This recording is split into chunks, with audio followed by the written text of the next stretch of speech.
rabbil alamin wa bihi nasta'in wa ala umuri dunya waddin. Wassalatu wassalamu ala asrofil anbiya'i wal mursalin sayyidina wa maulana Muhammadin wa ala alihi wa sahbihi ajma'in. Qad qala Allah Ta'ala fil Qur'anil Karim, a'udzu billahi minasyaitonir rajim. Bismillahirrahmanirrahim.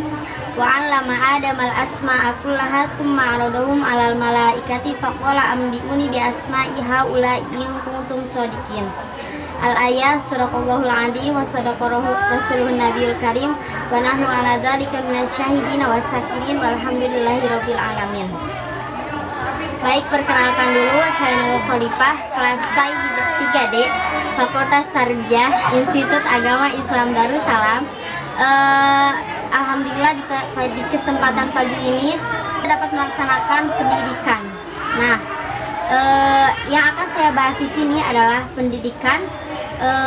Maka akan muncul pertanyaan, apakah yang disebut dengan pendidik, apa saja sebutan pendidik dalam konteks Islam, dan siapa saja yang bisa disebut sebagai pendidik. Baik, yang pertama, pengertian pendidik secara ahli pendidikan Islam di Indonesia menyatakan bahwa pendidik adalah individu yang akan menuntun peserta didik, yang akan memenuhi pengetahuan peserta didik, sikap dan tingkah laku peserta didik. Nah, dalam konteks Islam, pendidik bisa disebut dengan 4 sebutan. Yang pertama murabi, yang kedua mu'alim, yang ketiga mudaris, dan yang keempat mu'adib. Yang pertama murabi. Murabi berasal dari kata robba yurabi, yang memiliki arti penjaga baik secara lahir maupun batin, baik secara dohir dari awal sampai akhir. Maka murabi sering dikaitkan dengan pesantren. Nah, para santri menyebut guru atau yang menjaga mereka dengan sebutan murabi. Yang kedua mu'alim, berasal dari kata alama yu'alimu, yang artinya memindahkan.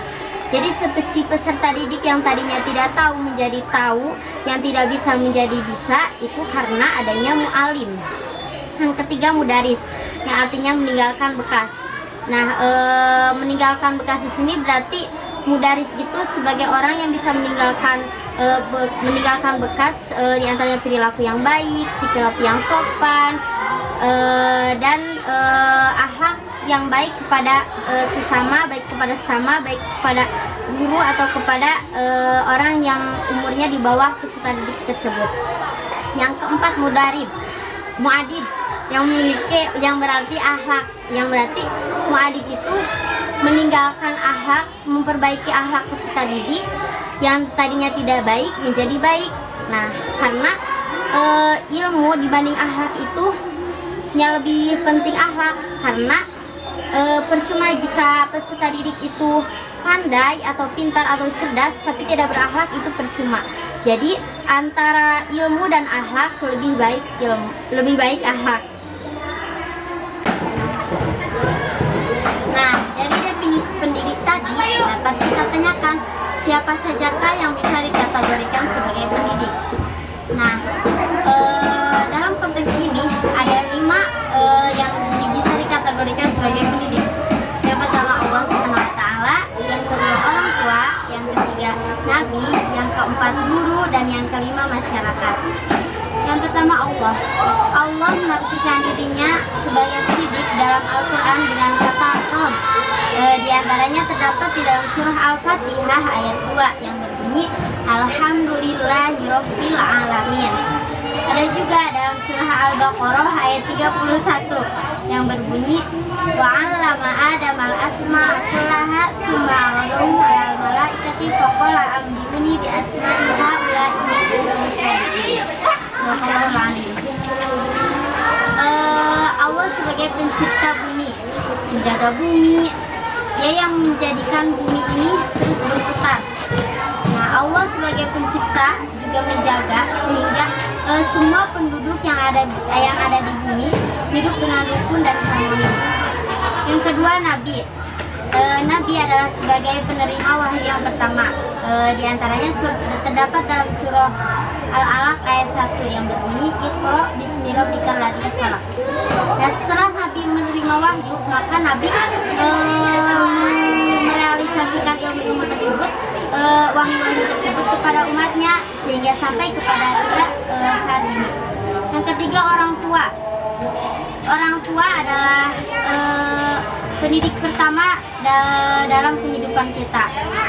Karena kita hidup 24 jam pasti bersama orang tua, apalagi ibu. Ibu adalah madrasah pertama bagi anak-anaknya. Yang keempat, guru. Baik dalam segi formal maupun non formal, guru mendapatkan amanat dari orang tua untuk mendidik anak-anaknya. Maka tapi tugas guru tidak hanya itu, tapi guru juga harus mengajarkan ilmu tidak hanya kepada murid-muridnya, tapi kepada semua orang yang berhak dan yang perlu pendidikan. Yang kelima, masyarakat. Nah, pendidikan yang baik adalah pendidikan yang melibatkan banyak elemen di dalamnya. Karena dengan masyarakat kita dapat belajar bersosialisasi, gotong royong, dan lain sebagainya. Dapat saya sampaikan, mohon maaf atas segala kesalahan. Wabillahi taufiq wal hidayah. Wassalamualaikum warahmatullahi wabarakatuh.